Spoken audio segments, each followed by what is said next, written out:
ஈசனுக்கான இரவில் குருவின் வழிகாட்டலுடன் ஆன்மாவை விழிப்படைய செய்ய வாருங்கள். குரு மகாவிஷ்ணுவின் மகா சிவராத்திரி சிறப்பு தியானம். 2 ஸ்பூன் போதும் உங்க பிரச்சனைகளை கட்டுப்படுத்த. லயன் டேட் சிரப், தினமும் 2 spoon lion date syrup. Lion date syrup. மூலிகை, மசாலா பொருட்கள், நவதானியங்கள், காஃபி தூள், எண்ணெய் அரைக்கும் இயந்திரங்களை பயன்படுத்தி மாதம் 40,000 ரூபாய் வருமானம் பெற தொடர்புக்கு 9894966652. கருணாநிதி ஆட்சி மன்னர் ஆட்சி, கருணாநிதி குடும்பம் மன்னர் குடும்பமா அப்படின்னு எடப்பாடி பழனிசாமி கடுமையாக தாக்கி பேசியிருக்காரு. இதை எப்படி பார்க்குறேன்? வாரிசு அரசியலுங்கிறது அதிமுக எப்பயுமே முன்னிறுத்தக்கூடிய ஒரு விஷயம். அது கருணாநிதி அவர்களுக்கு பிறகு ஸ்டாலின் அவர்கள் வந்தபோதே அந்த பிரச்சனை இருந்துச்சு. இப்போ அடுத்து யார் அப்படிங்கிறதும் அடையாளப்படுத்தப்பட்டிருக்கு. திரு உதயநிதி அவர்கள் முன்னிலைப்படுத்துகிறார். அதனால அந்த கேள்வி இருக்கிறார். ஒரு எதிர்கட்சியாக எழுப்ப வேண்டிய கேள்வியை எழுப்புறாரு நினைக்கிறேன். ஆதவ அர்ஜுனா பேசினதை வச்சு தான் எடப்பாடி பழனிசாமி அப்படி பேசியிருக்காரு அப்படின்னு எடுத்துக்கலாமா? நான் உங்களுக்கு ஏற்கனவே சொன்னேன், கருணாநிதிக்கு பிறகு ஸ்டாலின் வந்தபோதே இந்த விஷயம் பேசப்பட்டுன்னு சொன்னேன். அப்போ திரு ஆதவ அர்ஜுனாவே கிடையாது. அப்போ திரு உதயநிதி ஸ்டாலினுக்கான பிரச்சனையுமே கிடையாது. ஸோ கருணாநிதிக்கு பிறகு ஸ்டாலின் வந்தபோதே இந்த விஷயம் வந்தது. இந்த வாரிசுங்கிற பிரச்சனை உதயநிதி அவர்கள் வந்த பிறகு வந்ததில்லை. கருணாநிதி அவர்களே இது வாரிசுகளை நியமிப்பதற்கு சங்கரமடம் அல்ல அப்படின்னாரு. ஆனால் எந்த சங்கரமடத்துலையும் சங்கராச்சாரியர்கள் திருமணம் பண்ணுவதில்லை. அவர்கள் யாருக்கும் குழந்தைகள் கிடையாது. ஆனால் அவர்கள் வாரிசுகள் நியமிப்பதும் கிடையாது. அடுத்தடுத்து வரக்கூடிய வாரிசுகள் தான் கொண்டு வர போகிறாங்க. அது யாரோ ஒருத்தராக இருப்பாங்க, இந்தியோ பிறந்தவர்களாக இருப்பாங்க. இந்த வாரிசு அரசுன்னு சொல்லப்போ அவருடைய குடும்பத்தை சேர்ந்தது. ஆனால் கருணாநிதி அவர்களுடைய மறுத்தாலும் பிறகு அவருடைய மகன் ஸ்டாலின் முதல்வராக்கப்பட்டார். இன்றைக்கி திரு உதயநிதி ஸ்டாலின் துணை முதல்வராக்கப்பட்டிருக்கார். அப்போ எந்த மடத்திலையும் செய்யாத விஷயத்தை அவர் செய்து கொண்டிருக்கிறார்கள். ஆனால் மடமா அப்படின்னு சொல்லி கேட்டாங்கிற பார்க்குறோம். அப்போ இந்த பிரச்சனை ரொம்ப பழசு. அது தமிழ்நாட்டில் மட்டுமே இருக்கக்கூடிய பிரச்சனையும் இல்லை. அது இந்திரா காந்திக்கு கொண்டு வரப்பட்ட போதே நேருக்கு பிறகு இந்திராவுக்கு பிறகு ராஜீவ், இந்திரா வரைக்கும் பேசாமல் இருந்தாங்க. ராஜீவ் வந்த பிறகு எல்லாருக்கும் பேச ஆரம்பிச்சாங்க. ஏன்னா அதுக்கு முன்னாடி சஞ்சய் காந்தி கொண்டு வர பார்த்தாங்க. இது என்ன இந்திரா, நேரு, இந்திரா, சஞ்சய் காந்தி, அப்புறம் சஞ்சய் காந்தி இல்லை, அப்புறம் ராஜீவ் காந்தி, ராஜீவ் காந்தி இல்லை, அப்போ சோனியா காந்தி, சோனியா காந்தி இல்லை, அப்போ அப்படின்னு என்ன ஒரே குடும்பத்தில் கொண்டு வந்து பாட்டுறீங்களே அப்படின்னு பார்க்குறோம். இன்றைக்கி நீங்கள் பார்த்துட்டீங்கன்னா தாய், மகன், மகள் 3 பேருமே பார்லமெண்ட் உறுப்பினராக இருக்காங்க. பின்னாடியே நான் வரக்கு ரெடியாக இருக்கிறேன் எப்படினாலும் சொல்லிட்டு திரு ராபர்ட் வத்ரா சொல்லியிருக்காரு, திருமதி பிரியங்காவுடைய கணவர். அப்போ ஒரே குடும்பத்துக்கு கொண்டு வரதா அப்படின்னு ஒரு கேள்வி வருது. இன்றைக்கி தமிழ்நாட்டில் பார்த்தீங்கன்னா தமிழக முதலமைச்சர் அவர் குடும்பத் தலைவர், அவருடைய மகன் துணை முதலமைச்சர், அவருடைய நெருங்கிய உறவினர் மத்திய சென்னை எம்பி, அவருடைய சகோதரி தூத்துக்குடி எம்பி. இப்படி ஒரு குடும்பத்திலே இத்தனை பேரா அப்படிங்கிற ஒரு கேள்வி எல்லாருமே. அதே மாதிரி தான் எல்லா இடத்துக்குமே நிற்கணும்னு பார்க்குறோம். ஒரு திரு அன்பில் மகேஷ் பொய்யாமலையும் 3வது தலைமுறை, தூத்துக்குடி கீதாஜியும் 2வது தலைமுறை. இப்படி ஒவ்வொரு ஊர்லேயும் 2 தலைமுறை 3 தலைமுறை இருக்கிறது தான் இந்த வாரிசு அரசியல். இந்த மன்னராட்சிங்கிற அவர் எழுப்புற கேள்வி புதிதல்ல. அதிமுக எப்பயும் எழுப்பக்கூடியது. இதே கருத்தை இதுக்கு முன்னாடி ஆதவ அர்ஜுனா பயன்படுத்தும் போது உதயநிதி ரொம்ப தெளிவாக பதில் சொல்லியிருந்தாரு. மக்களால் தேர்ந்தெடுக்கப்பட்டு தானே ஆட்சிக்கு வராங்க, இது கூடவா அவருக்கு தெரியல அப்படின்னு ஒரு பதில் சொல்லியிருந்தாரு. அதான் நம்ம பல முறை சொல்லியிருக்கிறோம். எனக்கு அதில் மாற்று கருத்துருக்கு. வாரிசு அரசியலில் ஒரு சின்ன டிஃப்ரெண்ட் ஸ்டாண்ட் நான் எடுக்கிறேன். வாரிசு அரசியல் ஏற்கணும் அப்படிங்கிற இடத்துக்கும் போல, வாரிசு அரசியலில் ஒட்டுமொத்தமாக நிராகரிக்கணும் இடத்துக்கு போல, நடுவில் மக்களை சந்திச்சு வந்தால் பரவாயில்லங்கிற இடத்துல நான் நினைக்கிறேன். அதனால் அதை நான் ஏற்கிறேன். ஆனால் பிரச்சனை என்ன வருதுன்னா, இந்த வாரிசு அரசியனால் பாதிக்கப்பட போகிறது அதிமுக அல்ல, இன்னொரு கட்சி அல்ல, வாரிசு அரசு நடத்த ஒரு கட்சி தான். இன்றைக்கி காங்கிரஸ் கட்சி தேஞ்சிருக்கா வளர்ந்துருக்காங்கிற கேள்விக்கு எளிமையான பதில் சொல்ல முடியும். 3 கன்சிக்யூட்டிவ் எலெக்ஷனில் 3 தொடர் தேர்தலில் 100ங்கிற நம்பர் கூட தொட முடியாமல் தோற்றுருக்கு. இது மாதிரி இதுக்கு வரலாற்றில் இதுக்கு முன்னாடி அந்த கட்சி அவ்வளோ தோல்வி அடைந்தது இல்லை. என்ன காரணம் அப்படின்னா, ராகுல் காந்தியை தான் முன்னிறுத்துவேன் அப்படிங்கிற ஒரு அடையாளம். ராகுல் காந்தியும் ஒரு சரியாக இல்லாமல் போயிடுச்சு அப்படிங்கிற மாதிரி ஒரு கவலை வரும்போது திரும்பி பிரியங்கா காந்தியை தான் முன்னிறுத்துவேன் அப்படின்னு அவங்க குடும்பத்துக்குள்ளேயே தேடிட்டு இருக்கிறனால தான் அந்த பிரச்சனை. வேற ஒரு ஏபிள் லீடர் இருந்தால் ஒரு எலெக்ஷனில் தோத்தாலும் 2வது எலெக்ஷனில் ஸ்டேபிளாக வர முடியும். வாஜ்பாய்க்கு பிறகு ஆட்சி அமைக்க முடியல இவங்களால. அதுக்கப்புறம் திருப்பி ஒரு நரேந்திர மோடி வந்தார், 3 எலெக்ஷன் ஆட்சி அமைக்கிறாங்க. அப்படியே அந்த கட்சியிலேயே வேறு தலைவர் வரும்போது, ஒரு ஏபிள் லீடர் வரும்போது கட்சி அடுத்த கட்டத்துக்கு போகும். அப்படியே ஒரு குடும்பத்துக்குள்ளே வரும்போது இந்த மாதிரியான பிரச்சனைகள் வரும். அது எல்லா இடத்துக்கும் வரும். இது மக்களால் தேர்ந்தெடுக்கப்பட்ட உண்மை இல்லையா அப்படின்னா உண்மைதான், மாற்று கருத்து இல்லை. ஆனால் வேறு என்ன வாய்ப்பு கொடுக்கப்படுதுன்னு பார்க்கணும். அப்போ நம்ம இன்னொரு கேள்வி அப்படியே மாற்றி மக்களால் தான் தேர்ந்தெடுக்கிறோம் அப்படின்னா, திரு உதயநிதி ஸ்டாலினோட திறமையான தமிழ்நாட்டில் இல்லையா? தமிழ்நாட்டில் விட்டுருங்க, திமுகவில் இல்லையா அப்படி கேள்வி வரும்ல. அப்போ முதல் முறை எம்எல்ஏ ஆனார், முதல் முறை மந்திரி ஆனார், முதல் முறை துணை முதலமைச்சர் ஆக்கப்படுறாரு, என்ன கணக்குங்கிற கேள்வி வருதுல. அதுதான் அங்கே முக்கியமான பிரச்சனை. அப்போ வாரிசு அரசியல் ஏன் விமர்சிக்கப்படுதுன்னா இந்த மாதிரியான விஷயங்கள் தான். ஒருவேளை திமுகவில் அடுத்த கட்ட தலைவராக உதயநிதி இருக்காரு, பிஜேபியில் அண்ணாமலை போய் இருக்கிற மாதிரி அதிமுகவில் அடுத்த கட்ட தலைவர்களே இல்லை அப்படிங்கிற பார்வையில தான் எடப்பாடி பழனிசாமி இப்படியான குற்றச்சாட்டை முன்வைக்கிறார், பொதுவெளியில் வைக்கிறார். அது எவ்வளோ பெரிய அட்வான்டேஜ்னு பாருங்க. ஜெயலலிதா அவர்கள், எம்ஜிஆர் அவர்கள் இறக்குற வரைக்கும் அடுத்த தலைவர் யாருன்னு தெரியாது. கட்சி 2ஆக பிளவுபட்டு ஜானகி அம்மையாரும் ஜெயலலிதா அம்மையாரும் பயங்கரமாக சண்டை போட்டு 2 பேரும் ஒரு தேர்தலை சந்தித்து அதன் பிறகு இரட்டைப்புறா சேவல் நின்று அதற்கப்புறம் ஜானகி அம்மாவை கொடுத்துட்டு போனாங்க. அதே மாதிரி ஜெயலலிதா அவர்கள் இறந்தபோது யாரையும் வாரிசாக நியமிக்கல, சரிங்களா? அவர் இருந்தபோது 2 முறை ஓபிஎஸ் நியமிச்சாங்க. அவர் இறந்த பிறகு யாரையுமே நியமிக்கல. தற்காலிகமாக கூடுதல் பொறுப்பு எல்லாமே கொடுத்துட்டு முதலமைச்சர், ஆக்டிங் முதலமைச்சராக திரு ஓபிஎஸ் கொடுத்தாங்க. ஜெயலலிதா அவர்கள் இருக்கும்போது அவங்களுடைய பொறுப்பு, ஜெயலலிதாவுடைய துறைகள் எல்லாமே பார்க்கப்பட்டது. அவர் இறந்தபோது யாரையுமே நியமிக்கல. அதுக்கப்புறம் திரும்பி அதிமுக 2ஆ உடஞ்சி எதிர்த்து வந்துச்சு. அப்படி ஒரு கட்சியுடைய அடுத்த சக்சஸர் யாருங்கிறது அவர்களாக அந்த கால சொல்ல அதிமுக தேர்ந்து வர்றது எப்படி நான் முன்னாடியே நியமிக்கிறேன். அப்படி நான் அதுதான் உங்களுக்கு உதாரணம் சொன்னேன். சங்கர மடத்தை விமர்சிச்ச திரு கலைஞர் அப்புறம் ஆனால் அவர் என்ன பண்ணார், சங்கர மடத்தில் யாரும் அவருடைய பிள்ளைகளை வாரிசாக நியமிக்கிறது இல்லை. ஆனால் இங்கே என்ன நடந்துச்சு, அப்போ அவர் வந்து நாங்கள் என்ன சங்கர மடமா அப்படின்னு கேட்டார். சங்கர மடத்தை ஒரு போட்டு மாற்றி குறைக்கிறார். ஆனால் அவங்க என்ன செய்கிறாங்க, இங்கே தான் கேள்வி எழுது. அப்போ மற்ற பாஜக ஒரு கட்சி வச்சுக்கோங்க, கம்யூனிஸ்டில் ஒரு கட்சி வச்சுக்கோங்க, அந்த கட்சியெல்லாம் வாரிசுகளுக்கு இடம் இருக்குதா? அவங்க வர்றாங்க, அவங்க உழைக்கிறாங்க, அவங்க ஒரு தலைவர் எமர்ஜ் ஆகிறாங்க, அவங்க வர்றாங்க, அந்த கட்சி நிற்கலையா, அந்த கட்சி ஜெயிக்கலையா? அப்போ வாரிசு அரசியலுங்கிறது நான் சொல்கிறது நாட்டுக்கு நல்லதா இல்லையா, அரசியல் நல்லதா இல்லையான்னு விட்டுருங்க, அந்த கட்சிக்கு நல்லது இல்லைன்னு நான் சொல்லுவேன். அந்த கட்சியில் காங்கிரஸ் கட்சி நான் ஏற்கனவே சொன்ன போல 100 எடுத்து தொட முடியாத அளவுக்கு தொடர்ந்து 3 தேர்தல் தோல்வி அடைஞ்சிருக்கு. அதே தான் திமுகவுக்கும். திமுகவில் வந்து அவர் கூட்டணி இல்லைன்னு அவங்க என்ன ஆவாங்கன்னு அவங்களுக்கே தெரியும். ஏன் ஒரு தேர்தல் கூட கூட்டணி இல்லாமல் போட்டியிட முடியல? கொஞ்சம் சின்ன கேள்வி. ஜெயலலிதா 2016 போட்டிட்டு காட்டிட்டாங்க, சீமான் போட்டிட்டு காட்டிட்டாரு. பாஜக தன் தலைமையில் ஒரு முறைக்கு 2 முறை கூட்டணி வச்சு காட்டிருச்சு. அப்போ நீங்கள் பண்ணி காட்டுங்க. ஒரு முறை நீங்கள் திமுக இவ்வளோ பெரிய கட்சி, நீங்கள் வந்து 75 வருஷம் பாரம்பரியம் கொண்ட கட்சி, ஒரு தேர்தல் நாங்கள் சந்திக்கும் மக்கள் நாங்கள் அவ்வளோ நலத்திட்டம் பண்ணியிருக்கோம், 1000 ரூபா கொடுத்துருக்கோம் எல்லாம் சொல்கிறீங்களே. 2026 தேர்தலில் திமுக தனித்து எங்களுடைய மக்கள் நலத்திட்டங்களை நம்பி மக்களை நம்பி தேர்தலிக்குன்னு சொல்லுங்களேன். இங்கே கூட்டணி வலுவாக இருக்குது, கூட்டணி வலுவாக சொல்லி அப்போ என்ன வாரிசு அரசியலால் பாதிக்கப்படும் அந்த கட்சி தான் சொல்லுவார். அந்த கட்சியில் இருக்கக்கூடிய ஒவ்வொரு மாவட்ட செயலாளரும் தன்னுடைய வாரிசுகளை கொண்டு வந்து நிப்பாட்டும் போது அந்த மாவட்டத்தில் இருக்கக்கூடிய மற்றவர்களாம் வந்து போயிடுறாங்க. என்னென்ன பொன்முடியனை வந்திருக்கிறாரு, அவருடைய பையன் வந்திருக்கிறாரு, வேலு வர்றாரு, அவருடைய பையன் வர்றாரு, நேரு வர்றாரு, அவருடைய பையன் வர்றாரு, நேரு வர்றாரு, அவருடைய மருமகன் இருந்தார். இப்படி ஒவ்வொரு ஊர்லேயும் பெரியசாமி இருந்தார், திண்டுக்கல் பெரியசாமி, இங்கே வர தூத்துக்குடி பெரியசாமி, எல்லா இடத்துலையும் அவங்க வாரிசுலாம் போட்டின்னு என்னங்க கணக்குங்கிற கேள்வி வரும்ல. அது யார் கேட்பா? அதிமுக மற்றவர்கள அவர் கட்சிக்காரர்களே. வேலுமணி உங்களுக்கு எப்போ தெரியும்? எடப்பாடி பழனிசாமி உங்களுக்கு எப்படி தெரியும்? அப்போ அவரெல்லாம் தலைவர்களை உருவாகி வந்து நிற்கலையா?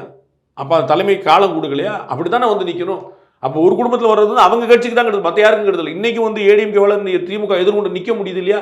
ஜெயலலிதா இல்லாத அதிமுக, எம்ஜிஆர் இல்லாத அதிமுக, அந்த கருணாநிதி குடும்பம் அப்படியே இருக்கக்கூடிய அதே திமுக வந்து எதிர்கொண்டு நிற்குதுல்ல. அதான பாயிண்ட். அப்போ வந்து ஒரு வல்லமைங்கிறது வந்து வாரிசால மட்டும்தான் வரணுங்கிற அவசியம் இல்லை. அப்படி பார்த்தா திமுக இன்னைக்கு ஆளும் கட்சி, அதிமுக ஆப்போசிட்ல இருக்கக்கூடிய எதிர்கட்சி. ஆனா அதிமுக பார்த்து திமுக பயப்படுது அப்படின்னு எடப்பாடி பழனிசாமி நேற்று அந்த மீட்டிங்ல பேசியிருக்காரு பொதுக்குழுவில். அது வந்து ஒரு அரசியலுக்கான பேச்சு. திமுகவுக்கு எதிராக ஒரு வலுவான அணி அமைஞ்சிருச்சுன்னா அவங்க ஜெயிச்சிருவாங்கன்னு அவங்களுக்கு தெரியும். வலுவான அணி அமையாத வரைக்கும் நமக்கு வந்து வெற்றி அப்படின்னு தெரியும். அதனால கூட்டணி அமைச்சிருவாங்களோ அப்படிங்கிற அச்சம் தானே தவிர அதிமுகவை கண்டு அஞ்சுறாங்க அப்படின்னு நம்ம சொல்லுவோம். எடப்பாடி அப்படித்தானே பேசுறாரு. அப்ப அதிமுக பார்த்து பயப்படுற அளவுக்கு திமுக பலகீனம் அடைஞ்சிருச்சாங்கிற ஒரு கேள்வி இருக்காது. ஆன்டி இன்கம்பன்சி இருக்குங்கிறது உண்மை சார், அதை யாரும் மறுக்க முடியாது. அது திமுக காரங்களுக்கே தெரியும். திமுக தோழமைக்காரங்க எல்லாருமே பேசுறாங்க. அதில் கீழே வந்து அதிருப்திகள் கூடிக்கிட்டே போகுது. அவர்கள் செய்யக்கூடிய நிறைய தவறுகள் வந்து கீழே வந்து ஒரு கெட்ட பேர் ஏற்படுத்திவிடுது. மக்கள் பீப்புள் ஆர் நாட் ஹாப்பி. அது வந்து உண்மை, அவங்களுக்கு தெரியும். ஆனால் கூட்டணியை வச்சு சமாளிச்சுக்கலாம். எதிர நல்ல அணி அமையலை, அதனால் நம்ம திரும்பி வந்துருவோங்கிற நம்பிக்கையில் அவங்க இருக்கிறாங்க. அந்த எதிர அணி அமைஞ்சிருமோ அப்படிங்கிற ஒரு அச்சம் வந்து தெரியுது. அந்த அச்சம் தான். அது அதிமுக கொண்டு அஞ்சலாம் சொல்ல முடியாது. ஒரு நல்ல வலுவான அணி அமைஞ்சிடக்கூடாதுங்கிற அச்சம். அதே பொதுக்குழுல எடப்பாடி வந்து பிஜேபி வளர்ந்த மாதிரி ஒரு பிம்பத்தை காட்டுது அப்படின்னு பேசியிருக்காரு. நடக்கிறது அதிமுக பொதுக்குழு, ஏன் பிஜேபி பத்தி அங்க பேச வேண்டிய? நிறைய பேர் வந்து அந்த கூட்டணியிலேயே, அந்த கட்சியிலேயே, சொந்த கட்சியிலேயே 2ஆம் கட்ட தலைவர்களே நிறைய பேர் வந்து நம்ம பிஜேபியோட கூட்டணி போகிறது நல்லதுன்னு சொல்றாங்க. 2024 போயிருக்கணுன்றாங்க, 26 வந்துடணுன்றாங்க. கூட்டணி இல்லாததுனால தான் நம்ம வெற்றி வாய்ப்பு இழந்தோம்ன்றாங்க. அவரே சொல்றாரு, பொதுச்செயலாளர் இப்படி தான் பேசுறாரு. ஆனா வந்து 2024 அப்படி நடக்கலன்னு சொல்லி அவரே சொல்றாரு. ஏன்னா 2024 இதே தான் சொன்னார், நாங்கள் வலுவான கூட்டணியை ஆனால் அமைக்கலங்கிற அவர் தெரியும். நாங்கள் வலுவான கூட்டணி சொன்னார், தேர்தல் எதிர்கொண்டார். ஆனால் தேமுதிகவும் எஸ்டிபியும் ஒரு வலுவான கூட்டணி நீங்கள் சொல்லி நிப்பாட்ட முடியாது. அவருக்குமே தெரியும். அப்போ போன முறை சொன்ன மாதிரி இல்லைன்னு அவர் சொல்ல வேண்டிய அவசியம் என்ன? அவர் பொதுச் செயலாளர் பற்றிய பொதுச்செயலாளர் விளக்கம் கொடுக்க வேண்டிய அவசியம் என்ன? அவர் சொல்றாரு, பொதுச்செயலாளர் சொல்றாரு போன முறை அப்படி தான் சொன்னார்னு உங்களுக்கு தோணும். ஆனால் இந்த முறை நான் விட்டுவிட மாட்டேன், நமக்கான தேர்தல், அது நமக்கான தேர்தல். அப்போ நீங்கள் 40 பேர் எதுக்கு நிப்பாட்டினீங்க? ஆமாம், கட்சிக்காரங்களை தூக்கி நீமா நடு ரோட்டில் போப்பா, நீமா 10 லட்சம் செலவழி, 1 கோடி செலவழி எங்கிட்ட கெட்டு போன்னு சொல்லி சொல்லிருக்கா? 2024 நமக்கான தேர்தல் எப்படின்னு சொன்னீங்க? உங்களுடைய ஓட்டு எதுவுமே கீழே விழுந்துருச்சு. எல்லாரும் உங்களை அதை விமர்சனம் பண்ணுறாங்க. 12 இடத்துல நீங்கள் வந்து பின்னாடி போயிட்டீங்க, 7 இடத்துல டெபாசிட் கிடைக்கலன்னு சொல்லி எல்லாம் விமர்சனம் பண்ணுறாங்களே. அப்போ அதுக்கு நீங்கள் எப்படி காரணமாக இருப்பீங்க? அது ஏன் தேர்தல் இல்லை அப்படி முடிவு பண்ணீங்க? திமுக முடிவு பண்ணிச்சா என்னுடைய தேர்தல் இல்லைன்னு? அவங்க தேர்தல் முடியும். அப்போ திமுக அவர் முடிவு பண்ணால் அதுக்கு எதிர் முடிவு உங்களுடைய முடிவாக இருக்க வேண்டியது இல்லையா? அதனால் அவருக்கு தெரியும் பாஜக வளர்கிறதுன்னு தெரியும். எல்லாருமே அதை அழுத்தம் கொடுக்குறாங்க தெரியும். வெளியிலேருந்து அழுத்தம் வந்தால் பரவாயில்ல, பாலிடிக்ஸ் சும்மா பொறாமல் பேசலாம். சொந்த கட்சிக்குள்ள வந்து அழுத்தம் வரும், அது தெரியும். அதனால புரிய வைக்கிறார். ஏன்னா எல்லாருக்கும் தெரியும். எனக்கு நான் சொன்னேன், நான் ஒரு அனுபவிச்சேன். 2024 அவர் வந்து அலையன்ஸ் இல்லைன்னு அறிவித்த மறுநாள் நான் எதேச்சியாக ட்ராவல் பண்ணிட்டு இருந்தேன். அந்த ட்ரெயினில் வந்துட்டு இருந்து அதிமுக மூத்த முக்கியமான புள்ளி ஒருத்தர் வந்து ரொம்ப நான் வந்து இப்போ அண்ணன்ட்ட சொல்கிறதுக்கு தான் போகிறேன், கூட்டணி விட்டுறாதீங்க, ரொம்ப தப்பு, ரொம்ப ஆபத்தில் முடிச்சு சொல்றதுக்கு தான். அது மறுநாளே நான் 2024 மக்களவைத் தேர்தலுக்கு முன்னாடி கூட்டணி இல்லைன்னு அதிமுக அறிவித்த மறுநாள் அவர் ஒருத்தர் சொல்றாரு, நான் இதுக்காக தான் கிளம்பி போறேன். அது கீழே உள்ள தொண்டர்களுடைய எண்ணமாக இருக்குது. நம்ம வந்து ஒரு வலுவான அணி அமையணும், அதுக்கு பிஜேபி கட்டாயம் துணை. சென்ட்ரல் கவர்மெண்ட் அடுத்த 4 வருஷம் பிஜேபி கவர்மெண்ட். சரிங்களா? நீங்கள் ஆட்சி அமைச்சாலும் அமைக்காட்டாலும் கூட்டணியில் இருந்தாலும் இல்லாட்டாலும் 2029 வரைக்கும் பிஜேபி கவர்மெண்ட் டெல்லியில். அப்போ டெல்லியில் இருக்கக்கூடிய கவர்மெண்ட் வந்து இணக்கமாக தான் அவங்க நல்லது தானே. 11 மெடிக்கல் காலேஜ் தமிழ்நாட்டுக்கு எப்படி கொண்டு வந்தீங்க? நீங்கள் வாங்கிட்டு வந்தீங்களா? தமிழ்நாடு மருத்துவக் கல்லூரி துவக்கிச்சா? சென்ட்ரல் கவர்மெண்ட் தான் கொடுத்துச்சு. மாதிரி நகரங்கள் எப்படி வந்துச்சு? ஏகப்பட்ட விஷயம் கோயம்புத்தூர்லையும் டி நகர்லையும் அங்கேயும் போட்டு இன்வெஸ்ட் பண்ணியிருக்காங்களே, அது 12 நகரங்கள் கொடுத்தாங்களே, எப்படி கொடுத்தாங்க? அப்போ வந்து மத்தியில் உங்களுக்கு எனக்கான அரசும் போது வந்து நிற்கிதுல, கடற்கடனா சொல்கிறவங்க கேட்க மாட்டே வந்து நிற்கிதுல. திரு டிஆர் பாலு அவர்கள் சொன்னபோது தங்க தாம்பாளத்தில் வச்சு கொடுக்குறாங்கல்ல, அப்போ எப்படி சாத்தியமாச்சு? அப்போ வந்து இணக்கமான அரசு வேண்டாம்னு நினச்சி நட்டம் யாருக்கு? நீங்கள் இந்த மாதிரி வேண்டாம் முடிவெடுக்க திமுகவுக்கு லாபம். திமுக ஹாப்பியாக இருக்குது. திமுக எப்படி அஞ்சும்? ஏன்ட்ட உங்களுக்கு கூட்டணி சேர்றதுக்கு வேறு யார் இருக்கா? இன்றைக்கி பாஜக கூட்டணி இருக்குது, விஜய் இருக்கிறாரு, சீமான் இருக்காரு, வேறு யார் இருக்கா? தமிழ்நாட்டில் கட்சி எங்கே இருக்குது? திமுக கூட்டணி நீங்கள் அடிச்சு பார்க்குறீங்க, இன்னைக்கு வரைக்கும் உடையில, நாளைக்கு என்னாகும் தெரியாது, இன்னைக்கு வரைக்கும் உடையில. அப்போ வேறு யார் வருவா? பாஜகன்னா பாஜக கூட்டணி உங்களுக்கு வந்துடும். அப்போ என்ன ஆகும்? அதிமுக, பாஜக, பாமக, தமாக, அம்மா மக்கள் முன்னேற்ற கழகம், புதிய தமிழகம், தேமுதிக, இப்படி வலுவான கூட்டணியாக இருக்கும். அப்போ வந்து ஒரு வெற்றிக்கான ஒரு வாய்ப்பு தெரியும்ல. அது கட்சிக்காரங்க சொல்கிறாங்க, அதுக்கு விளக்கம் கொடுக்குறாரு அவர். பாஜக வளரலன்னு நினச்சிட்டாங்கன்னா இந்த பூனை கண்ணை மூடிக்கிட்டா உலகம் இருண்டுன்னு நினச்சிக்கிற மாதிரி தான் கண் கூட பார்த்துட்டு இருக்காங்க. 2026 ஏடிஎம்கே முந்திட்டான்னு வச்சுக்க, ஒரு வலுவான கூட்டணி அமையாமல் ஏடிஎம்கே இங்கே 4 இடத்துல முந்திட்டாங்க, ஏடிஎம்கே ஒரு பல தோக்கடிச்சு சட்டமன்றத்தில் வந்துட்டாங்கன்னா அப்புறம் அது இன்னும் பெரிய. அப்போ எடப்பாடியோட பார்வையில் பிஜேபி மீது ஒரு வன்மம் இருக்கு, ஒரு கோபம் இருக்கு, அதோட வெளிப்பாடு தான் எடப்பாடி இப்படி எல்லாம் பேசுறாரு. வன்மம் கோபம் ரெண்டுமே கிடையாது. அவர் எதனால இந்த முடிவு எடுக்கிறாருன்னு யாராலையும் கண்டுபிடிக்க முடியல. ஒரு கூட்டணியில் இருந்த ஒரு மூத்த தலைவர், கட்சியுடைய தலைவர் என்கிட்ட சொன்னார், நான் ரொம்ப நேரம் பேசினேங்க, அவர் எதனால் இந்த முடிவு எடுக்கிறாருன்னு சொல்லவே முடியலைங்கனால. நான் வந்து ரொம்ப 2024 மக்களவைத் தேர்தலுக்கு முன்னாடி நான் பர்சனலாக பேசினேன், எவ்வளவோ சொன்னேன். அவர் இல்லைண்ணே பண்ணிடலாம்னு சொல்றாரே தவிர ஏன் இந்த கூட்டணி வேணாம்னு சொல்லவே மாட்டேன்ட்டாரு. ஆனா பொதுவெளியில அரசியல் களத்துல பேசுற மாதிரி எடப்பாடி பழனிசாமிக்கு அண்ணாமலைக்கும் அது ஈகோ கிளாஷா? அது காரணமா? நிறைய பேசியாச்சு, அது பழசு, அது இல்லைன்னு திரு எடப்பாடிக்கும் தெரியும், திரு அண்ணாமலைக்கும் தெரியும். அது பொய், அது வந்து ஒரு காரணம். அவருக்கு வேற ஏதோ காரணம் இருக்கு, பிஜேபி வேண்டாம்னா. அது வந்து சிறுபான்மை ஓட்டும் காரணம் இல்லை. சிறுபான்மை ஓட்டு ஓவர் நைட்டில் விழாதுன்னு அவருக்கு தெரியும். அது வந்து ஒரு நாள் ஜெயலலிதாவுக்கே வந்து விழல, அப்புறம் எடப்பாடிக்கு மறுநாள் விழுந்துருமா? ரொம்ப நாள் ஆகும். அதில் வந்து அதுவுமே இப்போ மிச்சம் மீது விழுந்தா கூட அது போல விஜய்க்கு போயிட்டு தான் இங்கே வரும். அப்படி திமுகலேருந்து சிறுபான்மை ஓட்டு ஒன்று வெளியே போச்சுன்னு அது வந்து விஜய்க்கு போயிட்டு அதில் சிந்தனை சேதனம் தான் இங்கே வரும். அது அவருக்கு நல்லா தெரியும். அதனால விஜய கூட்டணி கேட்க பார்க்குறாரு.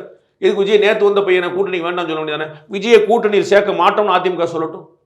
நேற்று வந்த ஒரு கட்சி, ஒரு வருஷம் கூட ஆகாத கட்சி, உங்களுக்கு கூட்டணி தேவைப்படலையா? அப்போ உங்கள் கட்சி பலவீனமாக இருக்கா இல்லையா? திமுக மட்டும் தான் கூட்டணி நம்பி இருக்கா? உங்கள் கட்சி கூட்டணி நம்பி இல்லையா? நீங்கள் சொல்லுங்கள், நான் விஜயகாந்த் தாவேக்காவோட கூட்டணி வைக்க மாட்டேன், நீங்கள் சொல்லுங்கள். கூட்டணி பற்றி பேசும்பொழுது எடப்பாடி என்ன சொல்றாருன்னா, அனைவரும் எதிர்பார்க்கக்கூடிய அதிமுக தலைமையிலான புதிய கூட்டணி அமையும் சொல்றாருல.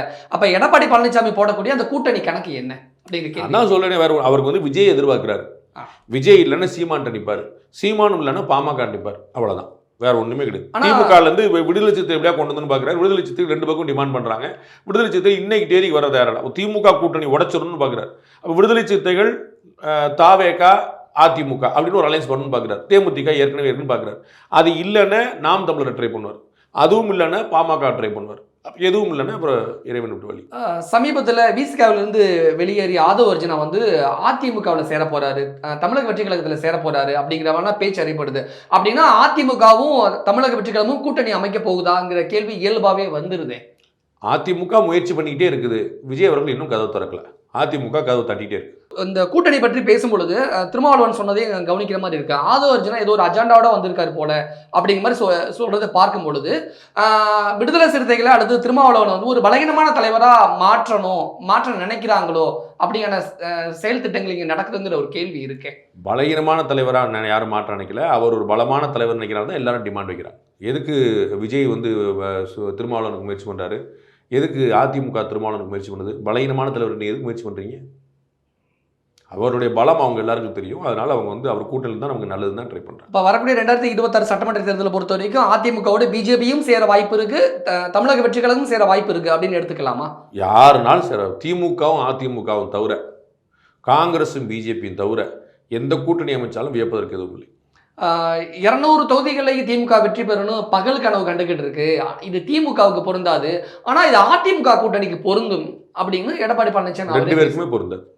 அப்ப என்ன சார் நடக்கும்? அப்ப அது நம்ம இப்போ சொல்ல முடியாது. 2026 நீங்கள் கேளுங்க சொல்கிறேன். இப்போ கூட்டணின்னு முடிவாளி இன்னைக்கு தேதிக்கு நாளைக்கு எலெக்ஷன் வச்சுன்னா 220 சீட்டே வந்து டிஎம்கே வந்துடும்.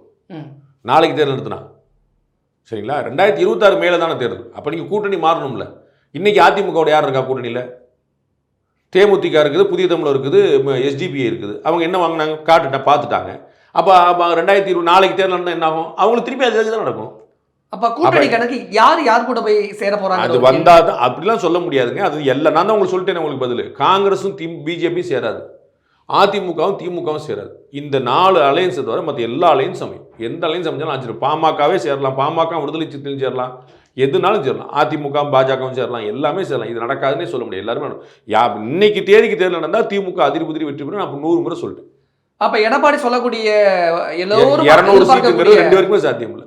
அனைவரும் எதிர்பார்க்கக்கூடிய கூட்டணி அப்படின்னா விஜயோட தான் மென்ஷன் பண்ணி தான் சொல்ல வராரு. அவர் மனசுக்குள்ள தான் சொன்னார் அது விஜய் வந்துருவார் நம்ம கூட நினைக்கிறேன். அப்ப ஆதவ அர்ஜுனோட முயற்சியும் அதுதானா சார்? அது தெரியும். அது ஒரிஜினா இன்னும் என்ன பண்ண போறாரு பார்க்காம நம்ம அவர் ரிசைன் தானே பண்ணியிருக்காரு. இல்ல அவர் ஒரு புதிய முயற்சியில் ஈடுபட்டு இருக்காருங்கிற மாதிரி எல்லாம் அரசியல் களத்துல பேசிக்கிறாங்க. அது ரொம்ப யூகம்.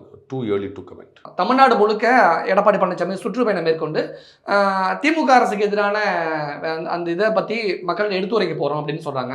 ஆனால் ஒட்டுமொத்தமாக இந்தியாவோட பிற மாநிலங்களை ஒப்பிடும் பொழுது மற்ற மாநிலங்களை விடவா தமிழ்நாட்டில் ரொம்ப மோசமான ஆட்சி நடக்குதுங்கிற ஒரு கேள்வி இருக்கு. ஆன்டி இன்கம்பன்சி இருக்குது, நான் ஏற்கனவே சொல்லிட்டேன்.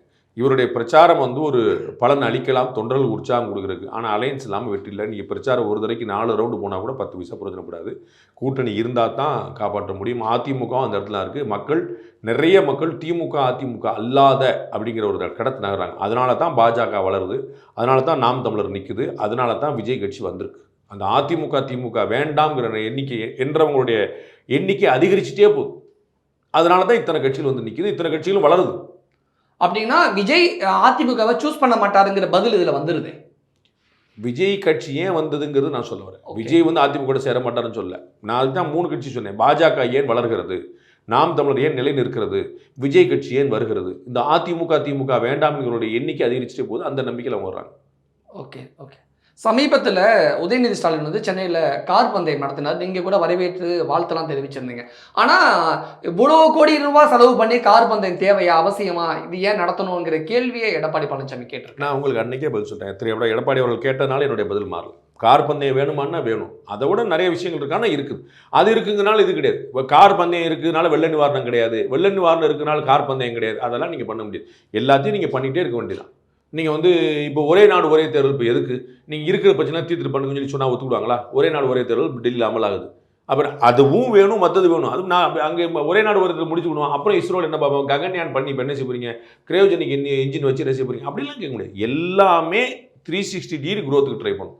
அப்போ இதுவும் இருக்கணும், அதுவும் இருக்கணும். அது இல்லைன்னு இல்லை. கார் பந்தயம் வேணுமானா வேணும். கார் பந்தயம் இருக்குதே, மற்றதில் கவனம் செலுத்துனா மற்றதையும் கவனம் செலுத்தணும். கார் பந்தயம் இருக்கிறனால மற்றதில் கவனம் செலுத்தாமல் இருக்க முடியாது. மற்றதில் கவனம் செலுத்துன பிறகுதான் கார் பந்தயம் நடத்தணும்னு சொல்ல முடியும். ஆனால் கார் பந்தயம் நடத்துனதுனால திமுக ஆட்சி வந்து பணக்காரர்களுக்கான ஆட்சி, ஏழைகளை மதிக்க தெரியாத ஆட்சின்னு காட்டமான அந்த மாதிரியான எண்ணம் இல்லை. ஆனால் எடப்பாடி பேசுறாரு. இல்லை, அது அந்த மாதிரியான எண்ணம் மக்கள்கிட்ட இல்லை. பணக்காரர்களுக்கான ஆட்சி, ஏழைகளுக்கான ஆட்சி இல்லை. People are disconnected with this government.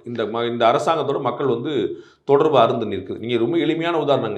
1,20,00,000 பெண்கள் மாதம் 1000 ரூபா வாங்குறாங்க. அவங்க வீட்டில் 3-4 பேர் இருப்பாங்கன்னு வச்சுங்க. ஒரு வீட்டில் 4 பேர், அப்பா அம்மா 2 பிள்ளைங்க, 4 பேர் வச்சுங்க. 4 ஓட்டு. நான் 4 ஓட்டே 2 ஓட்டு மட்டும் வச்சுங்க. கணவன் மனைவி மட்டும் வச்சுங்க. வரல 1,20,00,000 பேர்னா 2 பேர் மட்டும் ஓட்டு போட 2,40,00,000 ஓட்டு விடணும். 2,40,00,000 ஓட்டு திமுக வாங்கியிருக்கான்னு பார்த்து. பெண்கள் அத்தனை பேருக்குமே இந்த பிங்க் கலர் பஸ்ஸில் ஃப்ரீ. அதில் வந்து நாங்கள் 8 கோடி பெண்கள் பயணம், 8 கோடி முறை பயணம், 10 கோடி முறை பயணம்னு சொல்லிட்டு இருக்காங்க. இந்த பயணம் செய்கிற பெண்கள் எல்லாரும் சரிபாதி பாப்புலேஷன், சரிங்களா? 8 கோடி மக்களில் வந்து 4 கோடி பெண்கள். 4 கோடி பெண்களில் வந்து 2 கோடி எலிஜிபிள் வச்சுக்கொள்ளி. இந்த 2 கோடி பெண்கள் வெளியில் போயிருந்தாங்கன்னா பெண்கள் ஓட்டு மட்டுமே 2. நமக்கு வந்து ஓசியில் நம்ம பஸ்ஸில் ஏறினா 10 பைசா செலவு கிடையாது அப்படின்னு நினச்சி அந்த பெண்கள்லாம் நன்றியோடு ஓட்டு போட்டிருந்தாங்கன்னா அவங்களுக்கு 2 கோடி பெண்கள் மட்டுமே ஓட்டு விழுந்திருக்கான்னு பார்க்கணும். 2 கோடி பெண்களுடைய ஓட்டு இல்லை, 1,20,00,000 ஓட்டு 1000 ரூபா வாங்கக்கூடிய பெண்களுடைய குடும்பத்தினர் ஓட்டு இல்லை. அதுதான் point. People are disconnected with this government. அப்போ ஆளுங்கட்சி சொல்லக்கூடிய இந்த புள்ளி விவரமெல்லாம் அரசியல் தான். எந்த புள்ளி வர சொன்னாங்க? 2 கோடி பெண்கள் அரசு பேருந்துல இலவசமா. அது உண்மைதான், அது உண்மை. அவர்கள் ஓட்டு போடலன்னு சொல்றேன். நான் தான் 1,20,00,000 பேர் பயனடைகிறாங்கன்னு சொல்றேன். நான் தான் குறைஞ்சபட்சம் 2 கோடி பெண்கள் பயனடைஞ்சிருப்பாங்கன்னு. அவங்க பயனாளிகள் உண்மை. பயனாளிகள் வந்து திமுகவுக்கு வாக்களிச்சாங்களாங்கிறது கேள்வி. அதிமுக கூட்டத்தில் நேற்று வந்து திமுக அரசுக்கு எதிரான கண்டன தீர்மானங்கள், ஆனால் மத்திய அரசுக்கு வந்து வலியுறுத்தல் தீர்மானங்கள். இது எப்படி புரிஞ்சுக்கணும்? ஏன் திமுகவுக்கு கண்டனம், மத்திய அரசுக்கு வலியுறுத்தல்? ஏன்னா மத்திய அரசு செய்யறதுக்கு ஒன்றும் கிடையாது. மத்திய அரசு நிறைய செஞ்சிருக்குன்னு எல்லாருக்குமே தெரியும். அப்போ எதிர்க்கணும்னு நினைக்கிறாங்க, ஆனால் எதிர்க்க முடியாமல் வலியுறுத்தல்ங்கிற மாதிரி மலிப்பிட்டு போகிறாங்களோ? வரப்போகிற தேர்தல் வந்து சட்டமன்றத்துக்கு, அது தமிழ்நாட்டுக்கு ஆட்சியை பிடிக்கிறதுக்கு. அதுக்கு வந்து அதிமுக பண்ணணும். அப்போ திமுக வர்சஸ் அதிமுக தான் அவங்க விளையாட்டை முன்னிறுத்த விரும்புவாங்க. சென்ட்ரல் கவர்மெண்ட் திட்டனால எந்த பிரயோஜனம் இல்லை. இன்னும் சென்ட்ரல் கவர்மெண்ட் வந்து நிறைய செஞ்சுட்டு இருக்குன்னு தெரியும். நீங்கள் புள்ளி விவரங்களை பேசிட்டீங்க அப்படின்னா திரு எடப்பாடி பழனிசாமிக்கு தெரியும், மற்ற மாநிலங்களும் தமிழ்நாட்டுக்கு நிறையா செய்யுது, இதற்கு முந்தைய அரசுகளை விட மாநிலங்களுக்கு நிறையா செய்யுது. இதே பிஜேபி கவர்மெண்ட் திமுக கவர்மெண்ட் நிறைய செய்யுது. இவங்க தானே சொன்னாங்க நேற்று வரைக்கும் கருப்பு கொடி பிடிச்சிங்க, நீங்கள் வெள்ளை கொடி பிடிக்கிறீங்கன்னு. அப்போ ஏன் பண்ணுறாங்க? அப்போ மாநிலத்துக்கு நிறையா செய்யப்படுதுங்கிற அவங்களுக்கு ரொம்ப தெரியும். சென்னை மெட்ரோ ரயில் திட்டம் வந்து நீங்கள் ஒன்றும் பண்ண வேண்டாம், நாங்களே பார்த்துக்கிறோன்னு சொன்னவங்க. இதே திமுக அரசு சொல்லிச்சு, it is our own project. நாங்கள் அப்புறம் கையில் காசில் கொடுங்கன்னு கேட்டுச்சு. அப்புறம் கொடுத்தோன்னே பேசாமல் சத்தம் கண்டாச்சு. நீங்கள் மெட்ரோ காசு கொடுக்கல, காசு ஏதோ அவங்க காசு கொடுக்குறேன்னு சொன்ன மாதிரியும் கொடுக்காம ஏமாத்தின மாதிரி ப்ரொஜெக்ட் பண்ணீங்க. நாங்கள் பண்ணிக்கிறோம் நீங்கள் சொன்னீங்க. இதே மாதிரி தான் அவங்க பண்ணாங்க. என்னது நம்ம இதே மாசு பண்ணி அவர்கள் சுகாதார அமைச்சர் இருக்கும்போது தான் அங்கே கோவிட்டுக்கு நாங்களே பார்த்துக்கிறோம், நாங்களே கொள்முதல் பண்ணிக்கிறோம். சரி பண்ணிக்கங்கன்னாங்க. கோவிட் தடுப்பூசி பண்ண முடியல, பேசாமல் ஆகிட்டாங்க. அதுக்கப்புறம் திருப்பி நீங்களே பண்ணி கொடுக்கணும். இது மாதிரி வந்து ப்ரொஜெக்ட் பண்ணிட்டே இருப்பாங்க. மத்திய அரசுகளுக்கு வந்து எதிராக வந்து ஒரு விமர்சனம் வைக்கிறது வந்து வழக்கம் தான். இது மென்மையாக போகிறாங்க, தன்மையாக போகிறாங்க. அவருக்கு தெரியும், திரு எடப்பாடி பழனிசாமி தெரியும் உண்மை இல்லை நம்ம சொல்கிறது. ஆனால் நம்ம அரசியலுக்காக செய்ய வேண்டியிருக்கு. உங்களை மாதிரி 4 பேர் வந்து கேட்டுருவாங்க, மத்திய அரசு சொன்னாங்களா இல்லைன்னு கேட்டுருவாங்க. ஒரு சும்மா ஒப்புக்கு சப்பானின்னு ஒரு கணக்கில் ஒரு தீர்மானம் போட்டு பண்ணுறாங்க. மதுரையில் சுரங்கம் வரப்போதில்லை அந்த விஷயத்தை கூட தம்பித்துறை தான் ஆதரிச்சு நாடாளுமன்றத்தில் பேசின வீடியோலாம் எல்லாமே பார்த்தோம். ஆனால் அதற்கு கூட தீர்மானம் நிறைவேற்றி திமுகவை கண்டனம். அதுதான் அதில் வந்து திரு அண்ணாமலை ரொம்ப தெளிவாக வெளிப்படுத்தினார்கள். இவங்க எல்லாமே வந்து ஒன்று வெளியில் ஒன்று பேசிட்டு வேற ஒன்று செஞ்சுட்டு பண்ணிட்டு இருக்காங்க. அந்த குழந்தைய கிள்ளி விட்டு தொட்டில் ஆட்டுறதா செய்கிறாங்கன்னு எல்லாமே முன்னாடி சொல்கிறாரு. 10 மாதத்துக்கு முன்னாடி இருந்து நடந்துட்டு இருந்த ப்ராஜெக்ட் எல்லாமே ஆமான்னாங்க. எல்லாமே செஞ்சுட்டு அப்புறம் மாற்றி பேசுகிறவங்களுக்கு வழக்கம் தான். ஒன்றும் புதுசிலே அதிமுக மாற்றின விஷயங்களையும் திமுக மாற்றினது 100 விஷயம் சொல்லலாம். அவர்கள் கொள்கை ஒன்று பேசுவார்கள், பிறகு வேறு பேசுவாங்க. தனிநாடு கொள்கையில் ஆரம்பித்து எல்லா கூட ஒரு மாற்றிக்கொண்டே தான் இருந்திருக்காங்க. ஓகே, கட்டுக்கதை பழனிசாமி அப்படின்ட்டு RS பாரதி ஒரு புதிய விமர்சனம் பண்ணியிருக்காரு, ஒரு புதிய பட்டப்பேர் கொடுத்துருக்காரு. அரசியலில் ஏதோ பேசிட்டு இருக்காங்க. அதெல்லாம் வெற்று அரசியலில் நம்ம ஒன்று செய்யிருக்கிறோம். அவர் வந்து இவர் ஏதாவது சொல்லுவார், அவர் சொல்லுவார். அதில் நம்ம வந்து அந்த பேரில் உண்மை இருக்கா நம்ம ஆராய போகிறோமா என்ன? எடப்பாடியோட பேச்சு அதெல்லாம் வச்சு பார்க்கும் பொழுது அதிமுக மீண்டும் எழுச்சி பெறுகிறது அப்படின்னு பார்த்துக்கலாம். அதிமுக எழுச்சியாகத்தான் இருக்கிறது. எழுச்சி பெறுவதற்கு ஒன்றும் இல்லை, ஆனால் பத்தாது. இவ்வளோதான் பாயிண்ட். ஒருத்தரும் சண்டை போட்டால் யாருனாலும் ஜெயிக்கலாம்னு சொல்லலாம். ஒருத்தரும் 7 பேர் சண்டை போட்டால் அந்த ஒருத்தர் தோற்றுருவார்னு குழந்தை சொல்லும். இது நீங்கள் எழுச்சி பெறுறதுக்கு ஒன்றுமே இல்லை. உங்களுடைய பலம் அப்படியே தான் இருக்குது. திமுகவுடைய பலம் அப்படியே இருக்குது. திமுக 10 ஆதரவாளரோட கூட நிற்குது, நீங்கள் தனியாக நிற்கிறீங்க. இவ்வளோதான் எளிமையான பதில். ஆனால் எதிர்கட்சியாக இருக்கக்கூடிய அதிமுக விட அண்ணாமலையோட பேச்சு தானே பெரிய அளவில் பார்க்கப்படுது, பெரிய அளவில் பேசும் பொருளாக மாறுது. அண்ணாமலை தயக்கம் இல்லாமல் செய்கிறார். அண்ணாமலை தயக்கம் இல்லாமல் செய்கிறார். திரு எடப்பாடி பழனிசாமி அவருடைய வாய்ஸ் கம்மியாக தானே இருக்கு எதிர்கட்சியாக. தயக்கம் தெரியுது. அப்ப திடீர்னு எப்பயோ ஒரு தடவை அடிக்கடி இப்படி வந்துட்டு பேசும்பொழுது மட்டும்தானே அதிமுக இருக்கு போல அப்படிங்கிற ஒரு தோற்றம் கொடுக்குதுல்ல. மார்ச் ஏப்ரல் பிறகு அக்ரெசிவா செயல்படுவாங்க. ஏன் சார் தேர்தல் நெருங்கிறதுனால காரணம் மக்கள் மறந்துடுவாங்க, அப்படிலாம் கண்டுக்க மாட்டாங்க, அப்புறம் பார்த்துக்கலாம் அப்படின்னு சொல்லி. இது இப்படி தான் பார்த்துக்கணும்.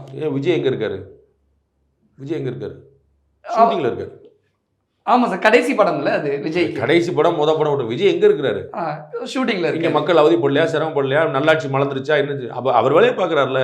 அதுதான் எல்லாரும் அப்படிதான் இருப்பாங்க. கொஞ்சம் அப்புறமா பாக்குறோம், ஒன்றும் அவசரம் இல்லை. விஜய் ஷூட்டிங் எல்லாம் முடிச்சுட்டு தமிழ்நாடு முழுக்க சுற்றுப்பயணம் மேற்கொள்ள அவரும் திட்டம் வச்சிருக்காரு. விஜயும் தமிழ்நாடு முழுக்க சுற்றுப்பயணம், எடப்பாடி பழனிசாமியும் ஸ்டாலினும் சுற்றுப்பயணம் போவார், அண்ணாமலையும் சுற்றுப்பயணம். மக்கள் குழம்பிட மாட்டாங்களா 2026 எலெக்ஷன்? மக்கள் தெளிவா இருக்கிறாங்க. எந்த பக்கம் பலமா இருக்கும் அந்த பக்கம் ஓட்டு போட்டு போயிட்டே இருப்பாங்க. இது என்ன நடக்கும்னு நினைக்கிறீங்க சார்? 101வது முறையா சொல்றேன், இன்னைக்கு தேதிக்கு அப்படியே நடந்துச்சுன்னா வந்து திமுக ஜெயிக்கும். மாறிச்சுன்னா என்னன்னு சொல்ல முடியாது. அலையன்ஸ் மாறினா தாங்க அடுத்த கதை சொல்லணும். இதே அலையன்ஸ் வச்சுக்கிட்டு நீங்க எத்தனை முறை நம்ம 2 பேரும் பேட்டி கேட்கணுங்களா? ஆட்சி மாறுமா என்ன? கூட்டணி மாறாமல் எதுக்கு நான் படமுறை திமுக கூட்டணி உடையாமல் யாருக்கும் வெற்றி இல்லை. அதிமுக இல்லாமல் இன்னொரு அணிக்கு வெற்றி இல்லை. திமுக கூட்டணி உடைய வாய்ப்பு இருக்கா என்னன்னு உங்களுக்கு அதுக்கும் பதில் சொல்லிட்டேன். திமுகவும் அதிமுகவும் தவிர எல்லாரோடையும் சேரலாம். தமிழக அரசியல் களம் சார்ந்து நிறைய விஷயங்கள் எங்க கூட ஷேர் பண்ணிக்கிட்டீங்க. மிக்க நன்றி. நன்றி.